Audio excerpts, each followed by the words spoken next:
Variable को export कराने और नोन को इंपोर्ट करने की तकनीक यूज करते हैं। तो ये मेरे पास यहाँ पे लिखा हुआ है कि दिस इज नेटवर्क और यहाँ पे लिखा है कहीं दो दो चीज़ें जो मैंने एक्सपोर्ट कराई थी ये मेरे पास सामने एक्सपोर्ट है।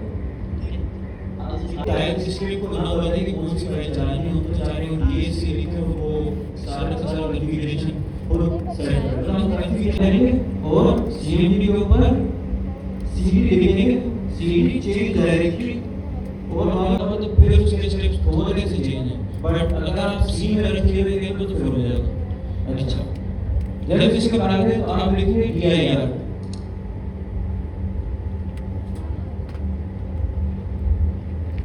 ठीक है। यहाँ पे जब हमने लिखा DIR तो वो लिस्ट बता रहा है कि इस पर्टिकुलर फोल्डर में क्या क्या चीज़ अवेलेबल है। उसने कहा कि जी कुछ भी नहीं है, सिर्फ एक SRC का फोल्डर है, यहाँ पे बता रहे सिर्फ और सिर्फ SRC का फोल्डर है। बिल्कुल ठीक बात है, क्योंकि आपकी फाइल्स जो हैं वो तो हम भी बनाने जा रहे हैं। तो यहाँ पे क्या लिखेंगे TSC-init। ओके, हमारे पास कॉन्फ़िग फाइल आ गई, बिल्कुल करनी है। या हमें ये बताना है नोड को, हमारे जो नोड है npm init -y क्यों लिख रहे हैं, क्योंकि हम चाह रहे हैं वो हमसे कुछ क्वेश्चन करें जस्ट वो फाइल बना दे।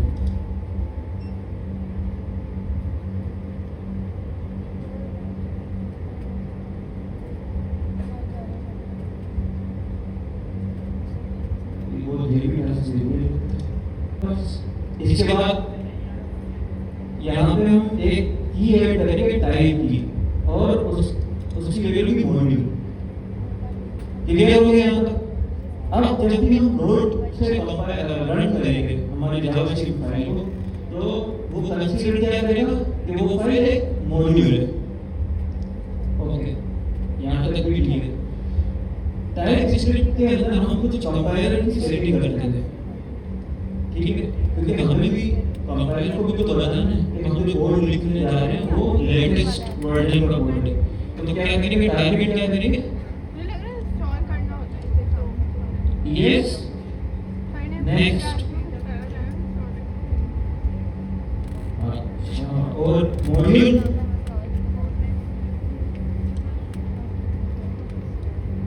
Not next. इसके अलावा कुछ बताने की जरूरत है क्या?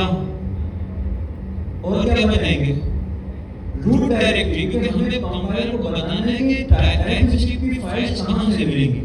तो हम बताएंगे रूट डायरेक्टरी। जी, क्या होगी रूट डायरेक्टरी, SRC। ओके, इसके अलावा और हमें क्या बताना है,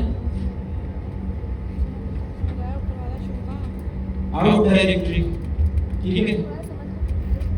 यहाँ पे क्या लिखेंगे, dist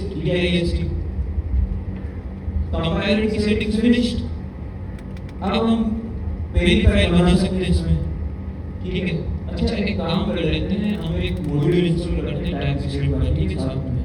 तो हम लिखेंगे npm install टाइप स्क्रिप्ट।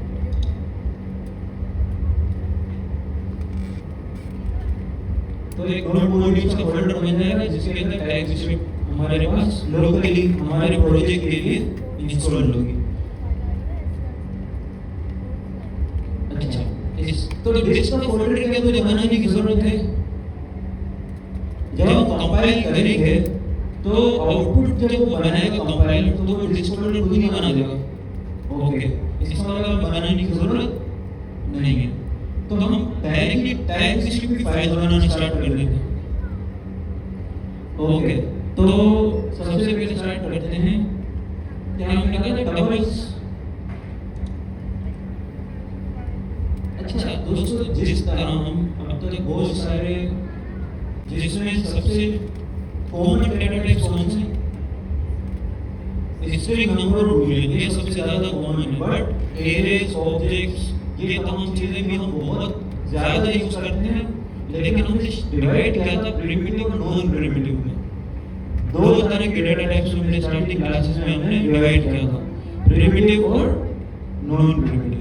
तो जो प्रिमिटिव है उसके अंदर डेटा टाइप्स आती थी, हमने देखा था जो बहुत ज्यादा कॉमन है वो है स्ट्रिंग, नंबर, बूलियन, ये सबसे ज्यादा कॉमन है, लेकिन सिंबल, लिगेंड और दूसरी भी हैं, नल, अनडिफाइंड, ये तमाम और भी डेटा टाइप्स हैं। और नॉन प्रिमिटिव कौन सी है? एरेज, ऑब्जेक्ट्स, ये हैं।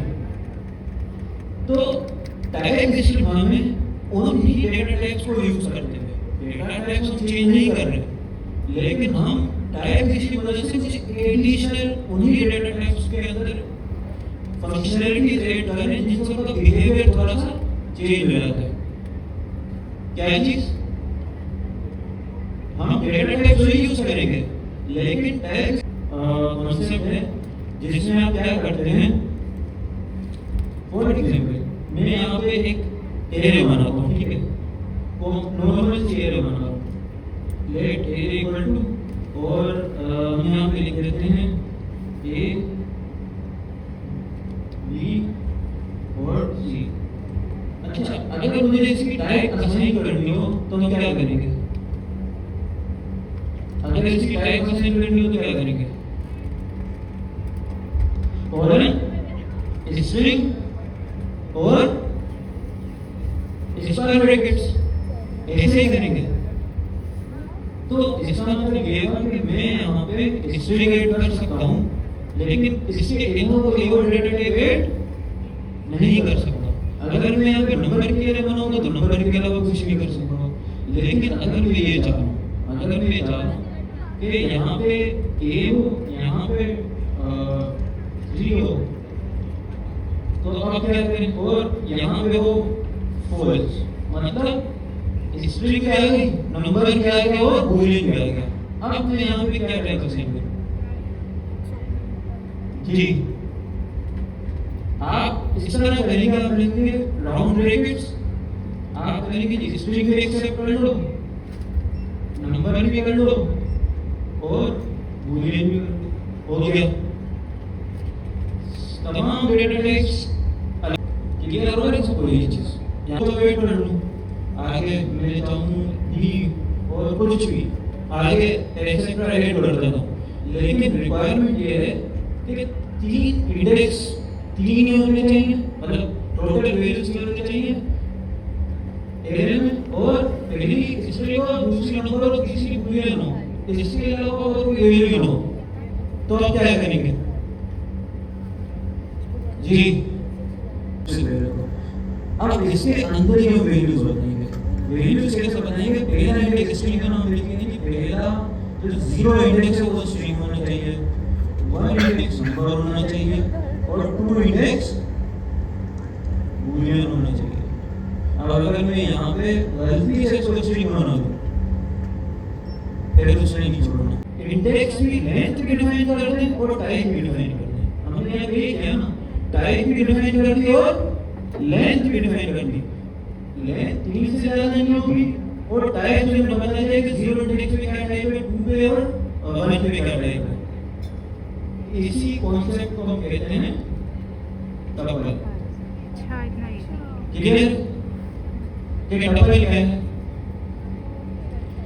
अब फॉर एग्जांपल मुझे यहाँ से सिर्फ 2 वैल्यूज चाहिए, मुझे यहाँ से सिर्फ 2 वैल्यूज चाहिए, तो क्या करेंगे?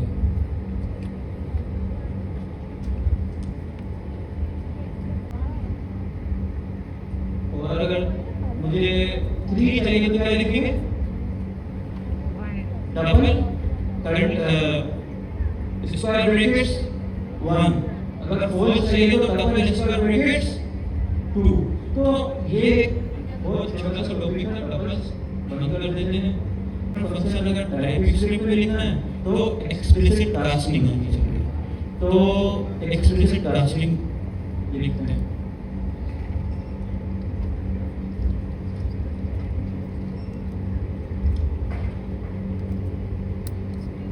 ओके, अच्छा जी, तो एक्सप्लिसिट कास्टिंग में सबसे बुनियादी 2 चीजें ना से पहले आप में से कितने दोस्तों को पता है कि इम्प्लिसिट टाइपिंग क्या होती है? कास्टिंग नहीं, इम्प्लिसिट टाइपिंग। जी, इन्फर कर लेता हूं। और एक्सप्लिसिट टाइपिंग टेक्निक क्या होती है?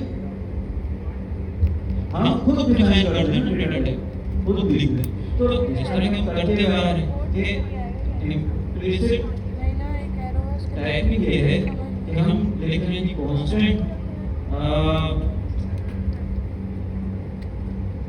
वॉल्यूम इक्वल टू, ठीक है, ये अगर हम लिख रहे हैं तो इसकी टाइप क्या है? फुल नेम की, फुल नेम की टाइप है स्ट्रिंग। कैसे पता चला? कैसे पता चला कि स्ट्रिंग है?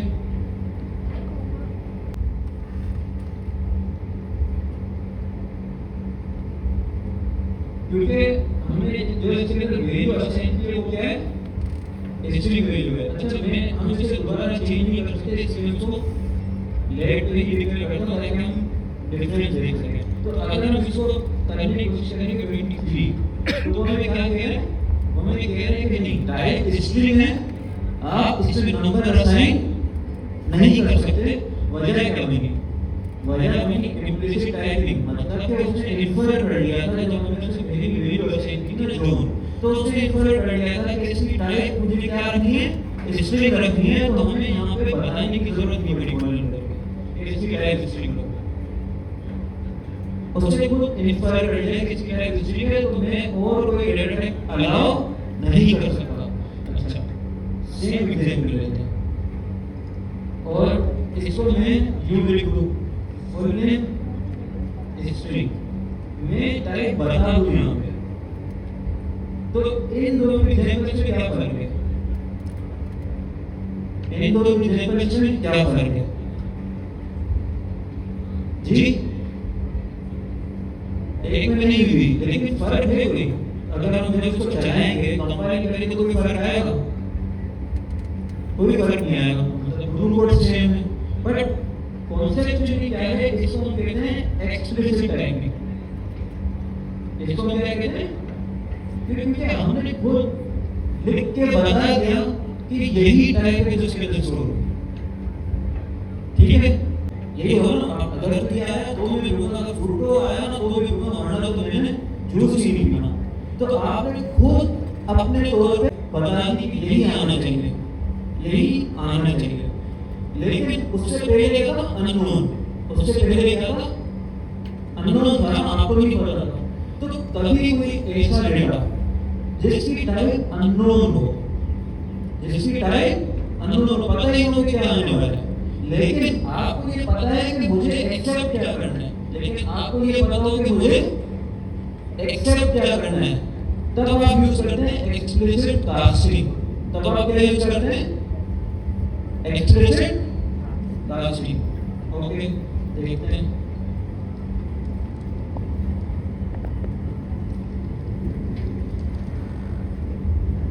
यहाँ पे देखते हैं जी, लेट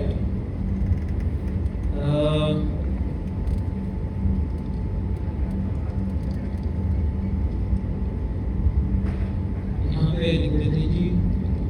अच्छा, अब आप कहेंगे जी सही है, तो आपने इन्फर कर लिया कि ये तो स्ट्रिंग हो जाएगा, लेकिन मैं यहाँ पे क्या करता हूँ? इसकी टाइप को अननोन कर देता हूँ। बाय देखें, एक्सप्लिसिट टाइप भी मैंने यूज करी ना, टाइप उसकी पहले जो भी आ रही है स्ट्रिंग, लेकिन मैंने एक्सप्लिसिटली उसकी टाइप को चेंज करके अननोन कर दिया।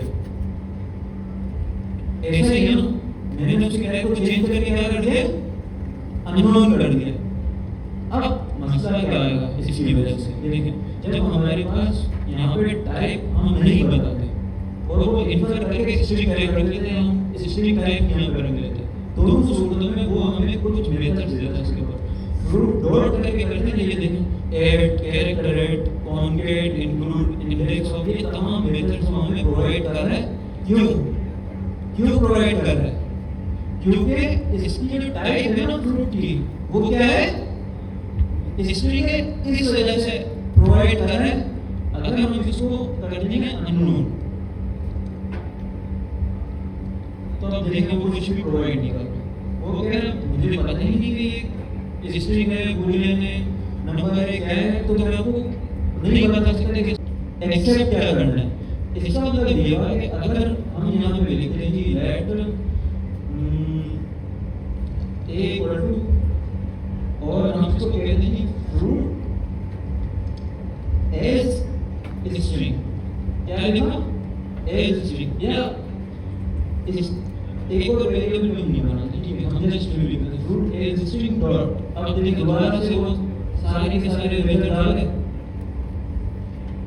लेकिन इस बार हमने क्या किया, इस बार हमने कहा एज स्ट्रिंग। एज स्ट्रिंग क्या करता है, कहते हैं कि मैं क्या एक्सेप्ट करूंगा, मैं वो बता रहा हूं क्या, एक डेवलपर मुझे क्या डेटा आना चाहिए मैंने वो बता दिया।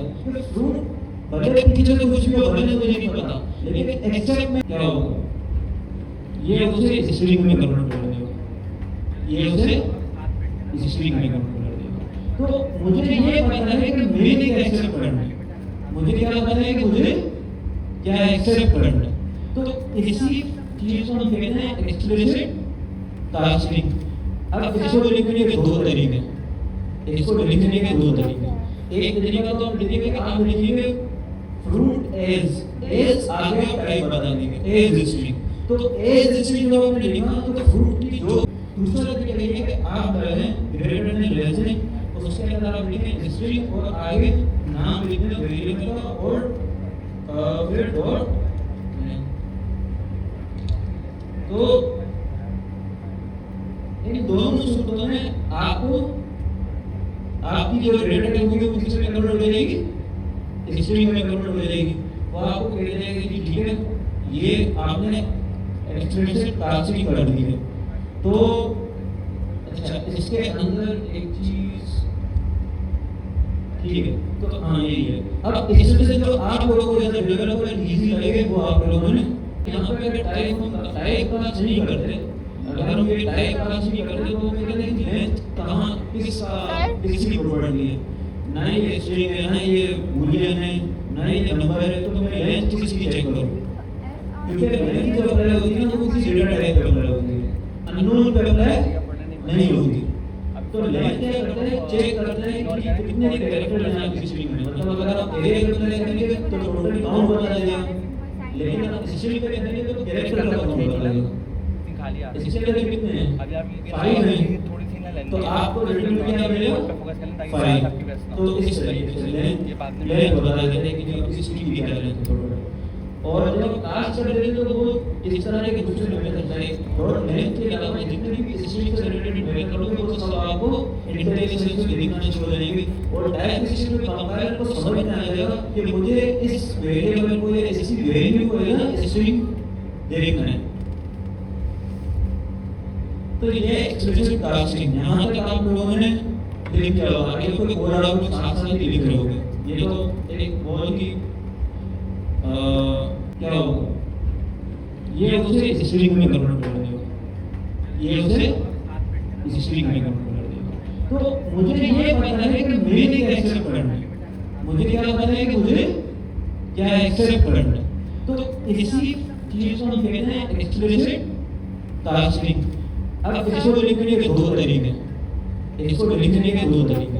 एक तरीका तो हम लिखेंगे, आप लिखिए फ्रूट एज आगे टाइप बता देंगे एज स्ट्रिंग।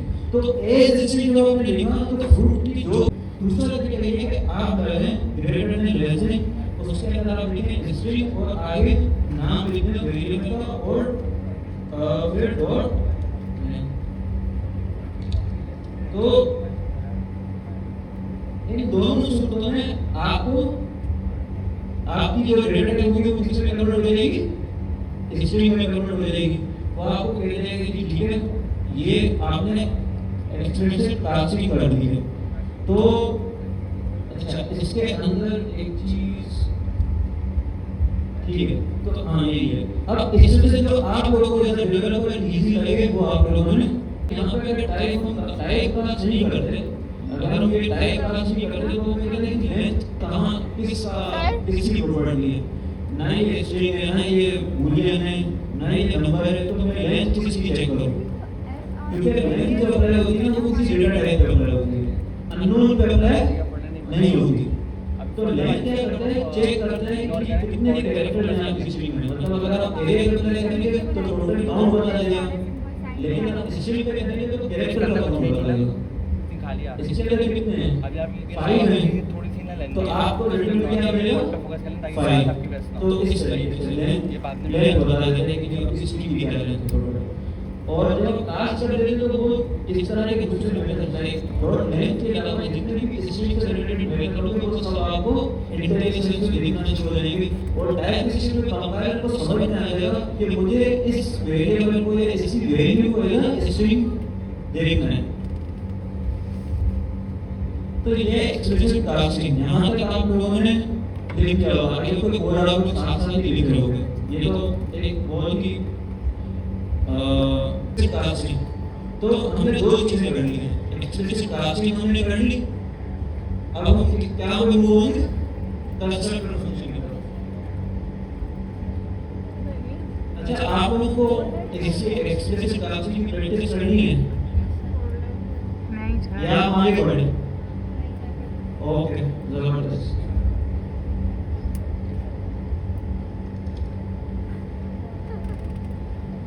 अच्छा जी, कंस्ट्रक्टर फंक्शन क्या चीज है, बेसिकली कॉन्सेप्ट भी समझें। कंस्ट्रक्ट मतलब क्या होता है, किसी चीज को बनाना, ठीक है। कंस्ट्रक्टर फंक्शन क्या है कि जो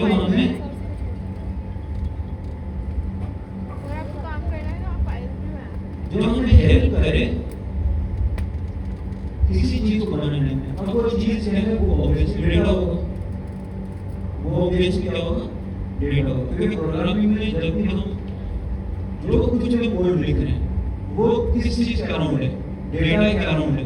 ऐसा ही है, तमाम ऑपरेशन जो अप्लाई होते हैं वो किस चीज होते हैं, डेटा पे अप्लाई होते हैं। वेरिएबल्स भी क्या स्टोर करते हैं, डेटा स्टोर करते हैं, ठीक है। तो जब कंस्ट्रक्टर फंक्शन बनाते हैं तो हम कुछ ऐसी मेथडोलॉजी बनाना चाह रहे हैं कि जो हमारे लिए इजी कर दे एक खास किस्म के डेटा को बनाना। मुझे खास किस्म का खास पैटर्न का डेटा बनाना है, उसको मैं इजी कर देता हूँ by using constructor function.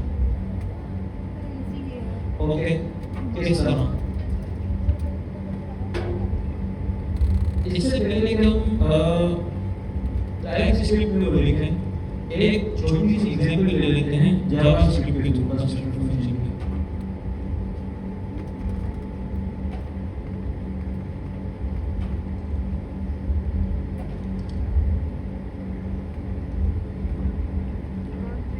Function बनाने के लिए क्या लिखते हैं, बनाएं जी, फंक्शन कीवर्ड लिखेंगे। इसके बाद फंक्शन का नाम लिख देंगे। अच्छा, फॉर एग्जांपल अगर मुझे फुल नेम चाहिए तो मैं क्या नाम रखूं जी, गेट फुल नेम। किसी को कोई एड्रेस अभी तक? Okay, get full name. इसके बाद क्या करेंगे, हम कुछ ना कुछ रिटर्न कर देंगे यहाँ पे, जैसा भी लिखने की चीज। ये हो गया नॉर्मल फंक्शन। ये क्या हो गया, नॉर्मल फंक्शन। हमने एक फंक्शन बनाया जो हमें कुछ रिटर्न कर रहा है, लेकिन जावा स्क्रिप्ट के अंदर हम स्पेशल टाइप फंक्शन भी बना सकते हैं, ठीक है। अच्छा, किस तरह?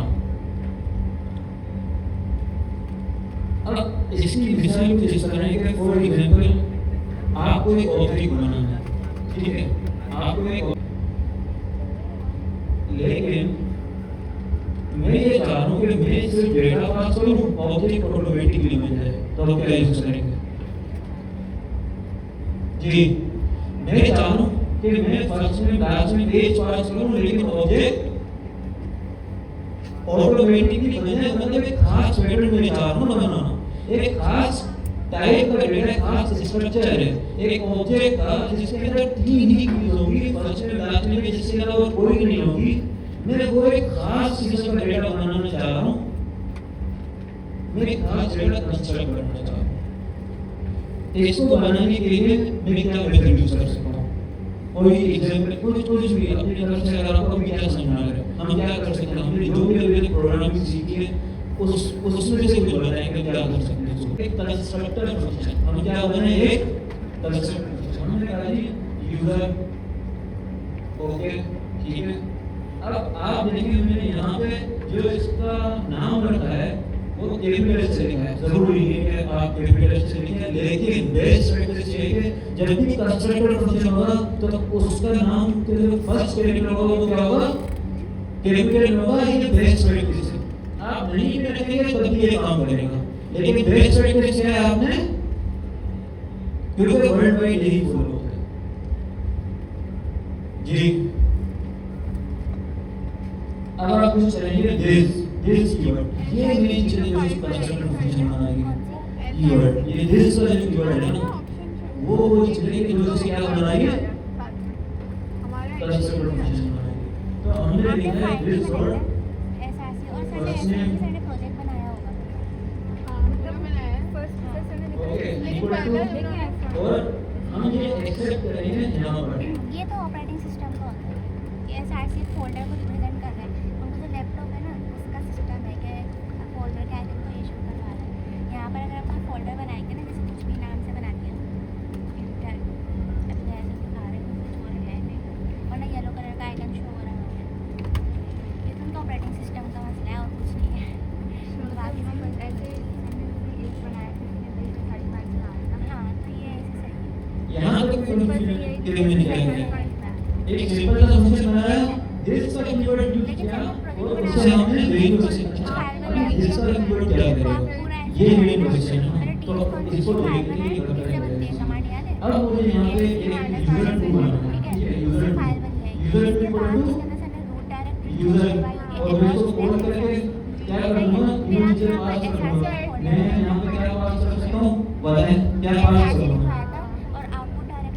कोई एग्जांपल नाम बताएं। ठीक है, तो एसआरसी में भी डायरेक्टली फाइल्स मैंने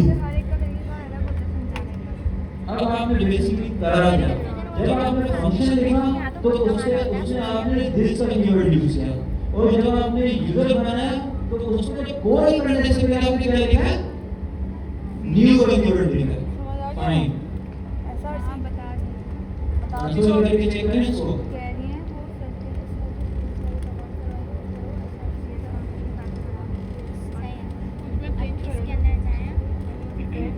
मैं यहाँ पे रन करता हूँ, क्या लिखेंगे फाइल जी TXT आगे, और फाइल हमें किस फोल्डर में मिलेगी, कहाँ मिलेगी, एसआरसी में मिलेगी। इस वक्त जब हमने फाइल बनाई तो कहाँ मिलेगी, एसआरसी में मिलेगी।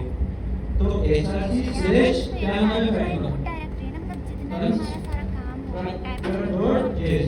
ऐसा ही है। तो मैंने एक्सपीरियंस किया,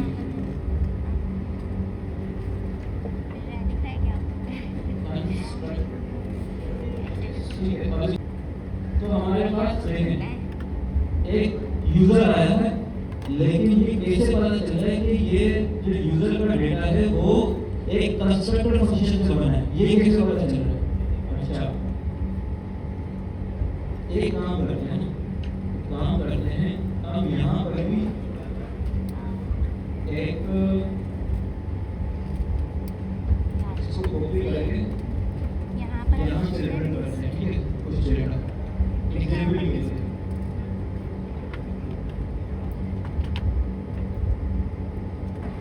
इसको कमेंट कर देते हैं, यहाँ पे कंसोल डॉट गेट अब यहाँ पर एसआरसी में जाकर अपनी न्यू फाइल बनाएं। यहाँ पे प्लग कर देंगे जी, कोई भी किसी भी नाम से बना लें न्यू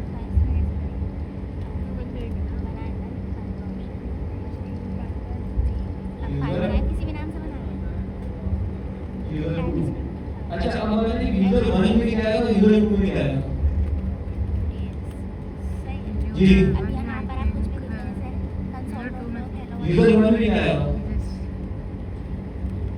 अब इसमें लिखिए हेलो वर्ल्ड लिखिए। बताएं अब यहाँ आगे इसको कंपाइल क्या डिफरेंस लग रहा है, ये यूजर 1 और यहाँ यूजर 2, लेकिन इन दोनों ऑब्जेक्ट्स में डिफरेंस क्या लग रहा है, फर्स्ट नेम एंड यूजर। बताएं। नाम हमारे यहाँ पे यूजर जो कि इसके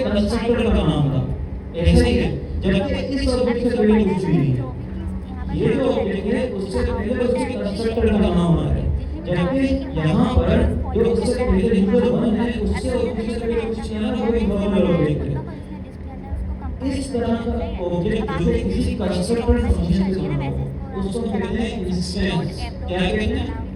इंस्टेंस। नहीं, पहले आपको डिस्प्ले करना पड़ेगा। क्या कहते हैं? जोर से बोलें। इंस्टेंस कहते हैं। तो ये जो यूजर का जो ऑब्जेक्ट है जो कि एक कंस्ट्रक्टर फंक्शन से बना, उसे हम क्या कहेंगे? इंस्टेंस कहेंगे। Instance of the constructor function. पहला वाला जो है वो बिल्कुल सिंपल है और दूसरा जी? वाला इंस्टेंस नहीं, इनहेरिटेंस एक डिफरेंट फंक्शन है। ये हम कंस्ट्रक्टर फंक्शन देख रहे हैं कि हम एक फंक्शन हमने ऐसा बनाया जिसमें हम डेटा पास करते हैं, तो हमें एक ऑब्जेक्ट बना के रिटर्न क्या करते नाम था हैं। हमारी फाइल का? अब फैक्ट्री क्या कॉल है? सही है, तो पहला यूजर फैक्ट्री क्या डेटा पास करते हैं यूजर बनाने के लिए हम चाहते हैं। सही है, करके फिर जिस फोल्डर में से मुझे लिस्ट में आना इसके अंदर किस तरीके से सेव होंगे?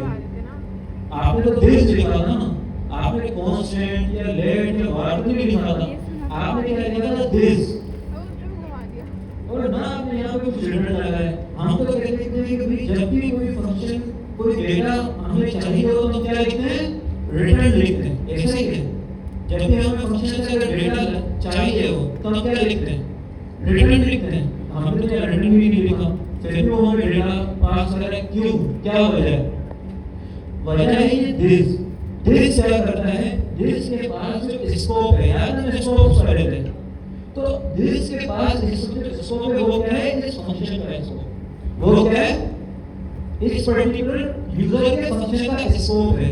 उस स्कोप में वो क्या कर रहा है? ये तमाम प्रॉपर्टीज ऐड कर रहा है। शुरू में तो स्कोप ऐड किया होगा, अगर यहाँ पे कुछ ना हो, अगर हम यहाँ पे कोड ना लिखें तो शुरू में क्या होगा? इसका स्कोप एम्प्टी ऑब्जेक्ट होगा।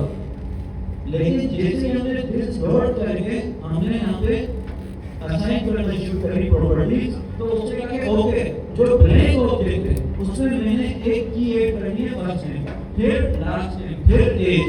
तो एक एक करके वो दिस के अंदर यानी कि उस फंक्शन के स्कोप में वो प्रॉपर्टीज ऐड करेगा, और जब हम उसे कॉल करके कंसोल करेंगे तो हमें उस दिस का जो रिजल्ट है वो ला के देगा। यही है कंस्ट्रक्टर फंक्शन बेसिकली। इंटरनली वो यही कर रहा है। कंस्ट्रक्टर फंक्शन दिस का कीवर्ड यूज करके अपने स्कोप में कुछ प्रॉपर्टी असाइन कर रहा है, उसकी कुछ वैल्यू असाइन कर रहा है जो हम उसे पास कर रहे हैं, जब हम उसे कॉल करते हैं न्यू कीवर्ड के थ्रू, और फिर वो हमें क्या कर देता है? जब रिजल्ट में वो हमें दिस की तमाम वैल्यूज ला के देता है। दिस के अंदर जितनी भी वैल्यूज हम स्टोर करेंगे वो हमें वो रिटर्न कर देगा। अगर हम चाहें कि जिनमें एज के अलावा मुझे एक फंक्शन भी चाहिए, this dot get age, okay, ये मैं एक मेथड बना रहा हूँ उसके अंदर। जब भी और इसके अंदर हम क्या करेंगे? इसको हम एक एनोनिमस फंक्शन बना रहे हैं, ठीक है? हम लिखते हैं यहाँ पे फंक्शन, ओके। अब आप देखिए यहाँ पे मैंने क्या किया है? एक फंक्शन को स्टोर करा है एक दिस डॉट गेट एज की की में। मतलब अब गेट एज क्या होगा? एक फंक्शन की तरह बिहेव करेगा, लेकिन ये कंस्ट्रक्टर में इसलिए हम इसे क्या कहेंगे? मेथड। इसलिए हम इसे क्या कहेंगे? मेथड कहेंगे। जब भी कंस्ट्रक्टर के अंदर कोई फंक्शन क्रिएट होता है उसे क्या कहते हैं? मेथड कहते हैं। एक तरीका तो ये इसको बनाने का। इसके अंदर है, अच्छा अगर मुझे इसे कुछ रिटर्न करना है तो हम लिखेंगे रिटर्न दिस डॉट एज, क्योंकि गेट एज तो हम क्या रिटर्न करना चाह रहे हैं? एज रिटर्न करना चाह रहे हैं। अगर अब हम इसे कंसोल करें तो हमारे पास क्या होगा? ये देखें, ये कह रहा है कि गेट एज हमारे पास फंक्शन की सूरत में अवेलेबल है, जो कि कौन सा फंक्शन है? एनोनिमस फंक्शन है। जो कि कौन सा फंक्शन है? एनोनिमस फंक्शन है। जब हम get this dot get age को जब हम कॉल करेंगे तो वो हमें रिटर्न क्या करेगा? यूजर की एज। एज क्या रखी है हमने? 71 करके देखें। यूजर 2 डॉट डॉट करके एक्सेस करते हैं गेट एज और कर देते हैं क्योंकि फंक्शन है। देखते हैं क्या आता है आगे। 71 आ गया। क्यों आया? वजह बताएं एक्सप्लेन करें कि यहाँ पे कंसोल 71 क्यों आया जब हमने गेट एज को कॉल किया जी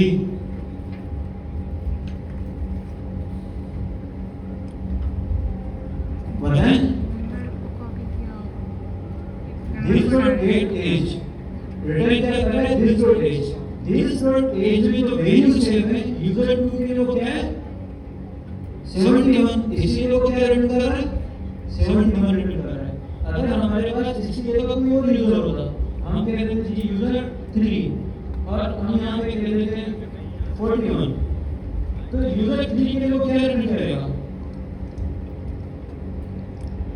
यूजर 3 डॉट गेट एज तो यूजर 3 के लिए वो क्या रिटर्न करेगा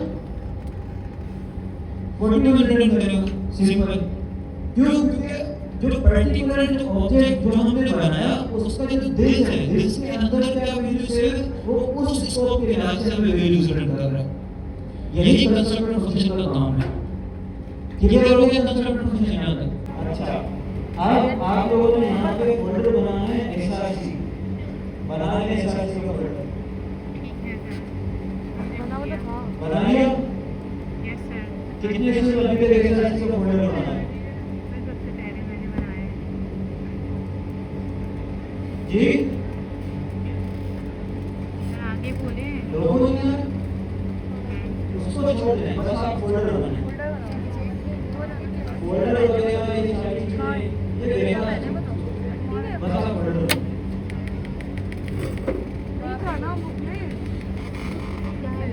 क्या हुआ घूमे जा रहे खत्म नहीं हो रहे घूमना बनाएंगे फोल्डर बात सही था ले लेना अच्छा इसके बाद आप लोगों ने टर्मिनल पे लिखना है इस फोल्डर में आपका मतलब अगर आप इस फोल्डर में हैं, तो आपने लिखना है npm जी init पासवर्ड ये कमांड चला ये पासवर्ड डाल के जाएंगे हाँ टॉर्च दिखा टॉर्च फोल्डर से ये कमांड चला टारच पकड़ो मोबाइल निकाल के बैठी हुई हूँ ये कितने स्टूडेंट्स चले गए थे कमांड नहीं चला कितने स्टूडेंट सर आप आगे बात करें सबने चला है यदि अगर आपको जवाब देने हैं तो एक अच्छे से मिशन माशाअल्लाह से हमने कर दिखाया और टनटना जल्दी जल्दी जल्दी जल्दी जल्दी चलो एक चेयर उठाओ ये नहीं करना देखिए इनिशिएट नहीं करना सिर्फ टाइप वेट करना सिर्फ टाइप वेट करना जी डेट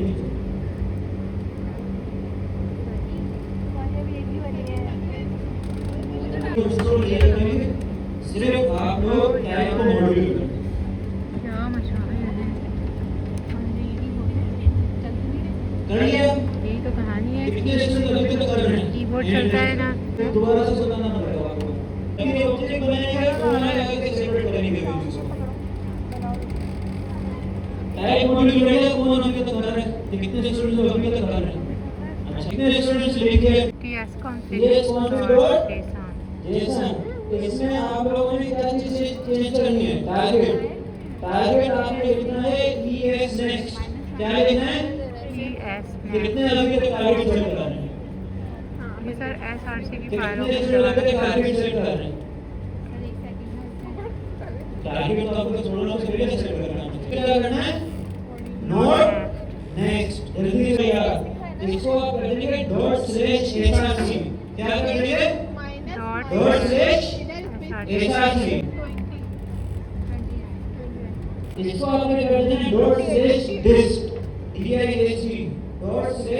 ./dist कितना बनेंगे src के फोल्डर में आप अपनी फाइल का नाम बनेंगे src के फोल्डर में और जब आप लोग रन करेंगे तो आप लोगों को लिखना होगा सबसे पहले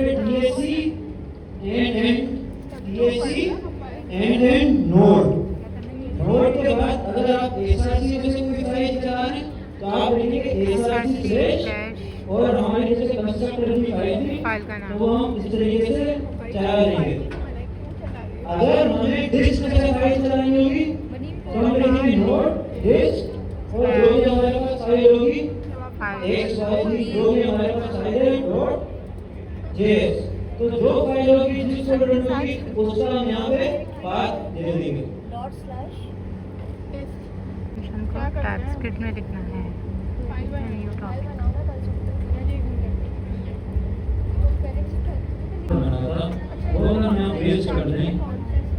ये चल जाना चाहिए या नहीं चलना चाहिए टायर सिस्टम सर बिल्कुल नहीं, सबसे इसके सारे एरर्स आए हैं।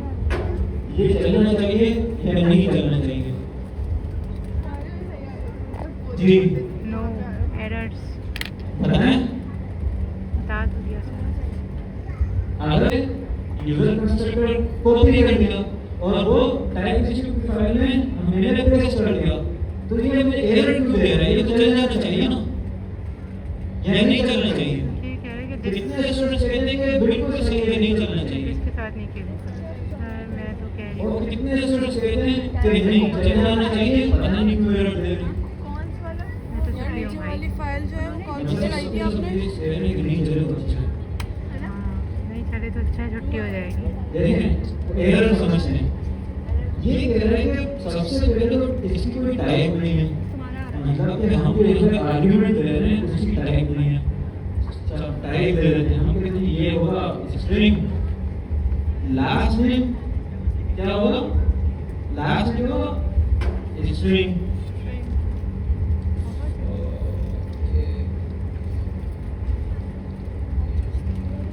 और एक क्या होगा? Number number. अच्छा इससे क्या हुआ? ओके एक एरर तो हमारा हो गया हल, तो सुना ठीक है, इसको तो मैं इससे पढ़ता हूँ।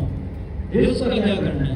ये कह रहे हैं दिस में टाइप है, वो भी क्या है? नहीं, वो कह रहे हैं कि नहीं कोई ना कोई टाइप दो दिस के लिए भी।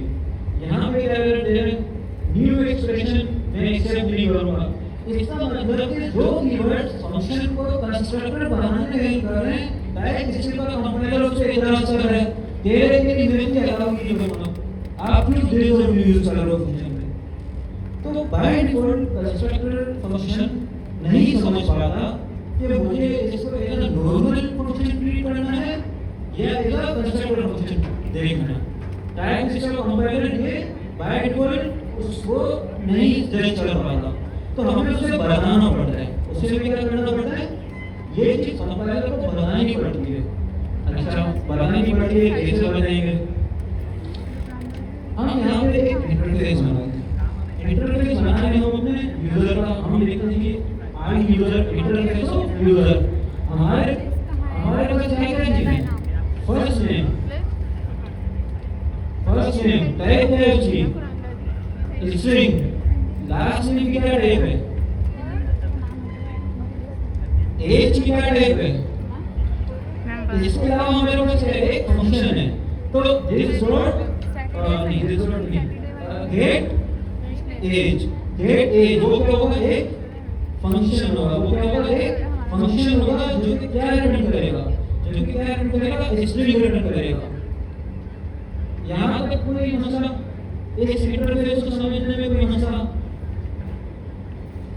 ये जो यहाँ पे कोड लिखा है इसको समझने में कोई इशू है? एड्रेस है जी, टाइप बेसिकली यूजर है, उसकी टाइप क्या है?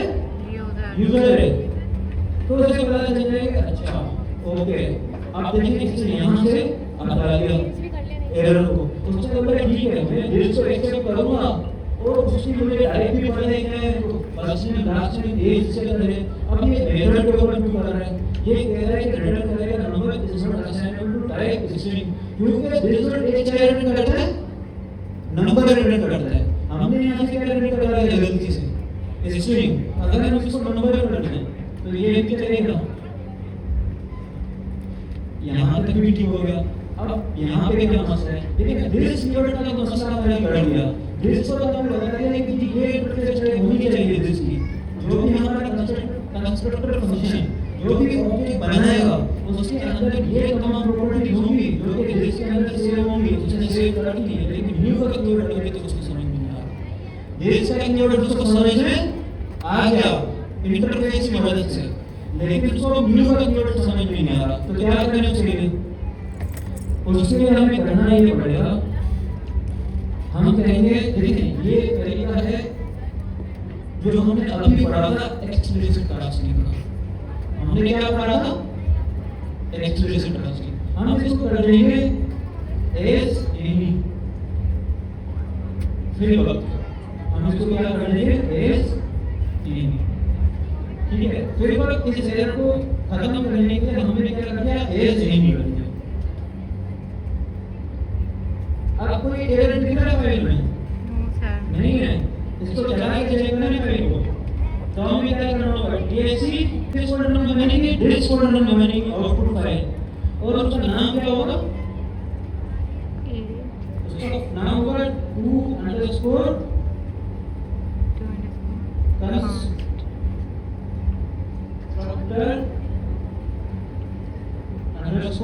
function इतना डॉट क्या एक्सटेंशन होगी, JS, क्योंकि जब वो फाइल आउटपुट में बनेगी डिस्क फोल्डर में JS की फाइल होगी। तो हमने उसका रेफरेंस दिया, आप रन करके देख लें, सेम टू सेम वही रिजल्ट आया जो कि हमारे पास ये आ रहा था जावास्क्रिप्ट फाइल में। इस तरीके से आप लोगों ने कंस्ट्रक्टर फंक्शन बनाना है। अगर आप टाइप स्क्रिप्ट बनाना है तो क्या आप लोगों को इसकी प्रैक्टिस अभी करनी है या हम आगे बढ़ जाएं? सर आगे मत बढ़े, प्रैक्टिस करनी है। पर्सन, ओके, ये पुराना वाला रोल है। इसके बाद कर्ली ब्रैकेट। तो फंक्शन में तो आप बनाते हैं राउंड ब्रैकेट्स नाम के बाद, मतलब अगर मैं इसको एज अ फंक्शन बनाता तो मैं पर्सन लिखने के बाद यहाँ पे राउंड ब्रैकेट्स लगाता, लेकिन ये क्लास है, ये फंक्शन नहीं है, हम इसमें राउंड ब्रैकेट्स नहीं लगाएंगे। यहाँ हम लिखेंगे क्लास, क्लास का नाम और कर्ली ब्रैकेट्स, हाँ, ऑब्जेक्ट। लेकिन इसके अंदर एक चीज है, वो क्या है, कंस्ट्रक्टर फंक्शन। अब मैंने आपको पता चला कि मैं कंस्ट्रक्टर फंक्शन क्यों पढ़ा रहा था, यस सर। क्योंकि जब आपका क्लास का कोड कंपाइल होता है तो वो उसी तरह का फंक्शन बेस्ड एक कंस्ट्रक्टर फंक्शन बनाता है जावास्क्रिप्ट में। डिपेंड कि आप किस टारगेट में उसको कंपाइल कर रहे हैं। अगर आप ओल्डर में करेंगे तो वो कंस्ट्रक्टर फंक्शन बनाएगा, अगर आप न्यूअर वर्जन में टारगेट करेंगे तो जैसे तो फिर वो तो क्लास ही बनाएगा, क्योंकि अब क्लासेस सपोर्ट करती हैं बाय डिफॉल्ट। तो कंस्ट्रक्टर फंक्शन, अब कंस्ट्रक्टर फंक्शन में आपने क्या करना है, उसी तरह जिस तरह हम पहले कुछ वैल्यूज डिफाइन कर रहे थे, कुछ प्रॉपर्टीज डिफाइन कर रहे थे, सेम टू सेम वही करेंगे। दिस डॉट दिस कीवर्ड के through, this dot first name. अब ये फर्स्ट नेम हमें कहां से मिलेगा, हमें मिलेगा जिस तरह हमें कंस्ट्रक्टर फंक्शन जब हम बना रहे थे तो उसके आर्ग्यूमेंट में मिल रहा था, तो अब जो क्लास का कंस्ट्रक्टर फंक्शन है उसके आर्ग्यूमेंट से मिलेगा। क्लियर है यहाँ तक? सिंटेक्स वाइज ये चीज क्लियर है? बिल्कुल सेम काम कर रहे हैं हम, कोई भी चेंजेस तो नहीं कर रहे हैं ना अभी तक, बिल्कुल सेम टू सेम चीज है। कंस्ट्रक्टर फंक्शन बिल्कुल उसी तरह बना रहे हैं जिस तरह हमने पहले कंस्ट्रक्टर फंक्शन बनाया।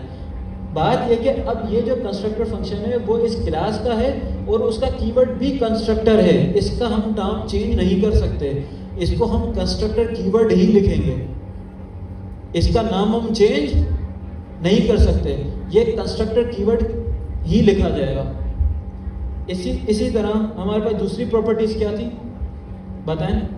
दूसरी प्रॉपर्टीज क्या थी, दिस डॉट लास्ट नेम, इसके बाद एज, और हम यहाँ पे जो आर्ग्यूमेंट एक्सेप्ट करेंगे हम वो भी लिख लेते हैं साथ में, फर्स्ट नेम, लास्ट नेम और एज।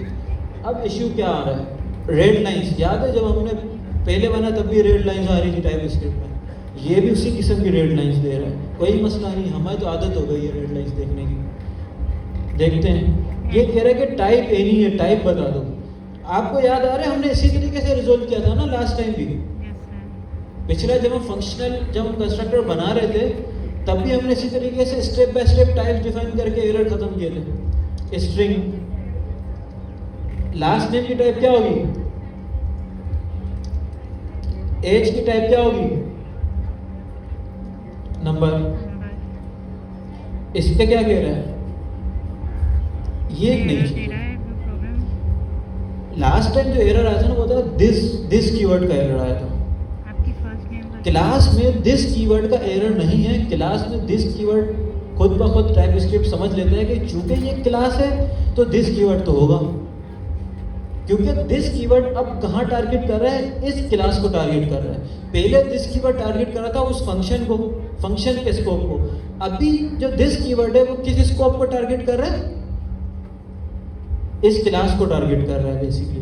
तो अब वो कह रहा है कि दिस तो मुझे समझ में आ गया, मुझे बताओ कि ये आपने डिफाइन कहाँ किया है। तो ये हमें अलग से भी डिफाइन करना पड़ता है जब हम क्लास में काम करते हैं। तो हम यहाँ पे कहेंगे जी फर्स्ट नेम और उसकी हम टाइप बता देंगे, ये स्ट्रिंग टाइप होगा। देखें फर्स्ट नेम के ऊपर से एरर चले गया। अब मसला क्या है, आप कहेंगे ना वार लगाया, ना लेट लगाया, ना कॉन्स्ट लगाया, ये कैसे बना दिया? बात ये है जी,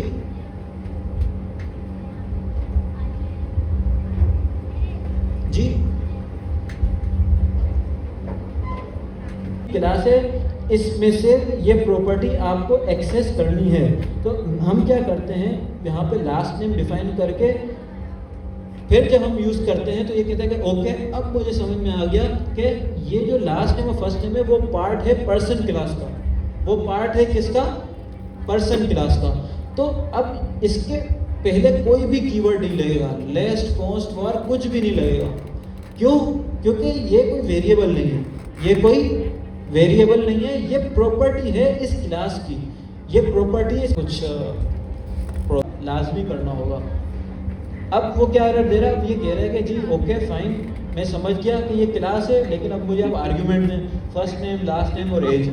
अब मतलब क्या हुआ इसका, जब भी आप क्लास को कॉल करते हैं तो इट मींस आप क्लास को कॉल नहीं कर रहे, आप उसके कंस्ट्रक्टर फंक्शन को कॉल कर रहे हैं। जब भी आप क्लास को कॉल कर रहे हैं तो एक्चुअली आप किस चीज़ को कॉल कर रहे हैं? उसके कंस्ट्रक्टर फंक्शन को कॉल कर रहे हैं। तो ऑब्वियसली जब आप कंस्ट्रक्टर फंक्शन को कॉल कर रहे हैं तो उसके पास तो 3 आर्ग्यूमेंट आपको लाजमी देने हैं। तो अब आप यहाँ पे डिफाइन करेंगे 3 आर्ग्यूमेंट्स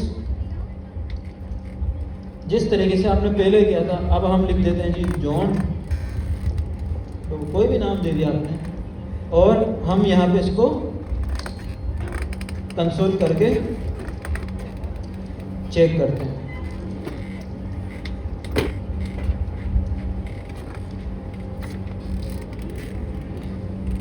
कंपाइल करें इसको, क्या लिखेंगे?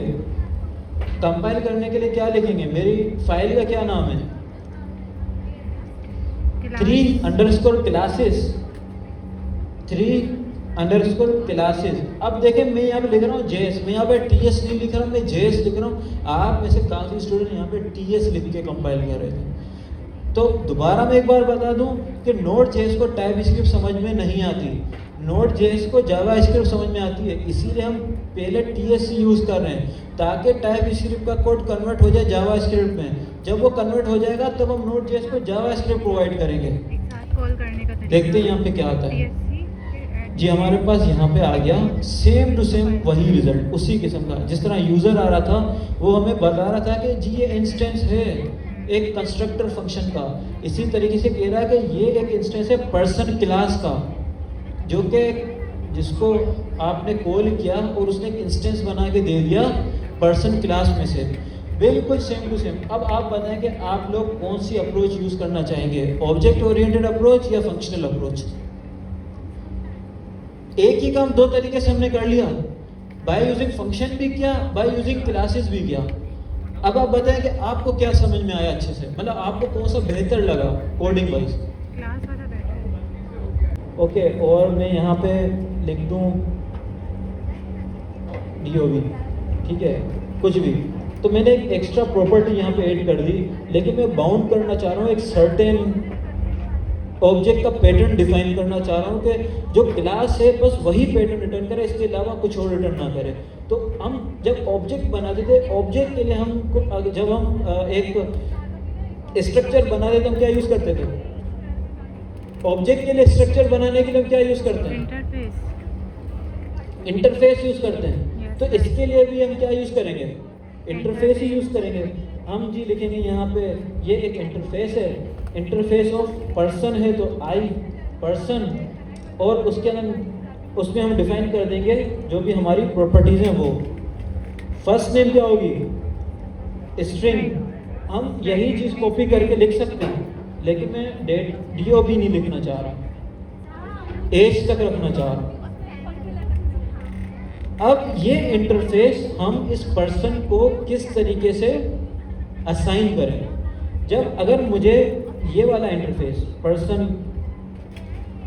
इस ऑब्जेक्ट पे असाइन करना होता, ये एक ऑब्जेक्ट है, इस पे मुझे असाइन करना था, तो मैं क्या लिखता यहाँ पे? पर PR इस वेरिएबल के आगे मैं क्या लिखता? क्या लिखता बताएं? कोलन और आई पर्सन। इसी तरीके से करते हैं। तो सिमिलरली इसके लिए हम क्या लिखेंगे? पर्सन के आगे कोलन नहीं लगा सकते, मसला है ना, कोलन नहीं लगा सकते। तो इसका तरीका ये आप लिखेंगे इम्प्लीमेंट्स। क्या लिखेंगे? इम्प्लीमेंट्स आई पर्सन कि हमारी जो क्लास है वो इम्प्लीमेंट करेगी ये वाला इंटरफेस। क्लास को जब आप कोई इंटरफेस असाइन करेंगे तो आपको इसी तरीके से असाइन करना होगा। ये ही इसी का तरीका है करने का मेरा जी। डीओबी में तो एरर आया हुआ है, हटा दिया डीओबी जी। इंटरफेस यूज कर सकते हो, लेकिन चूंकि सिखाने का मकसद है कि अगर फॉर एग्जांपल कभी आपको इंटरफेस इंप्लीमेंट करना पड़े क्लास में तो आप किस तरह करेंगे? तो आप इस तरह करेंगे, आप लिखेंगे इंप्लीमेंट्स और फिर आप इंटरफेस लिखेंगे। ये तरीका है अगर आपको क्लास क्या करना है।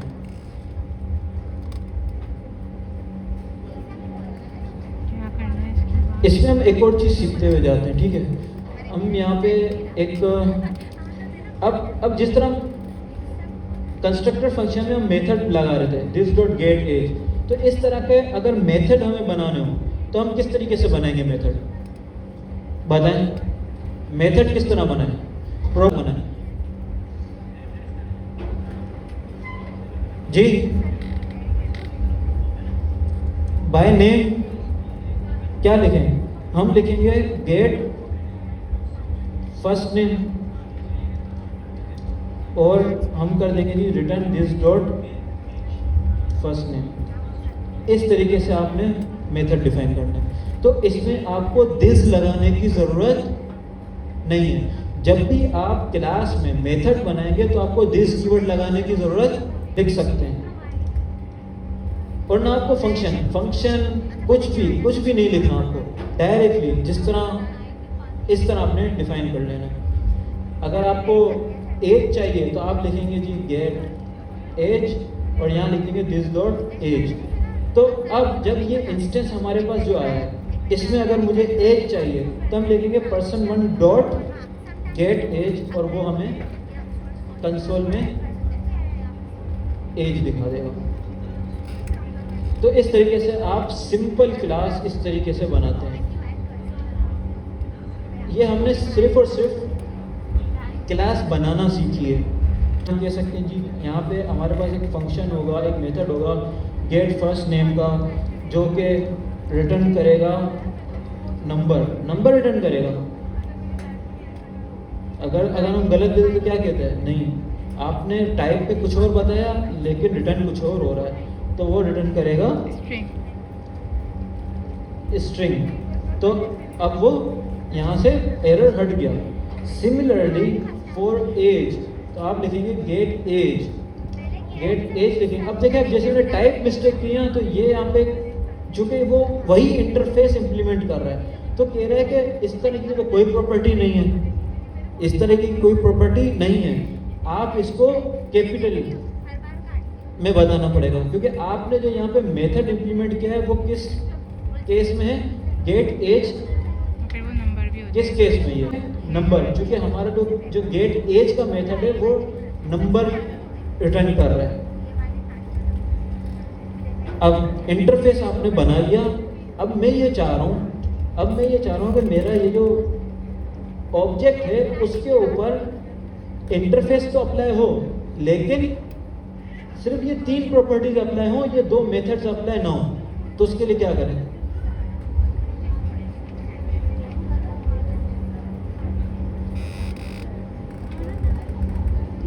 तो एक और चीज साथ ही साथ सीख लेते हैं। हम लिखते हैं आई पर्सन क्लास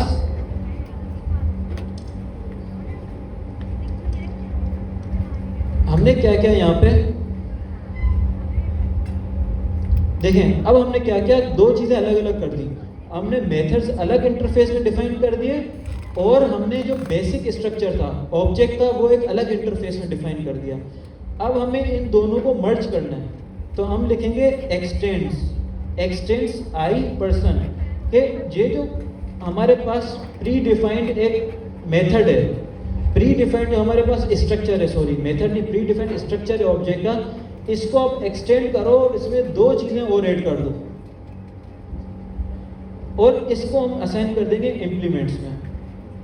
तो अब ये दोबारा से सेम काम करेगा, लेकिन आपको एक चीज यहाँ पे और सीखने को मिल गई कि आप किस तरीके से एक और इंटरफेस को एक्सटेंड कर सकते हो।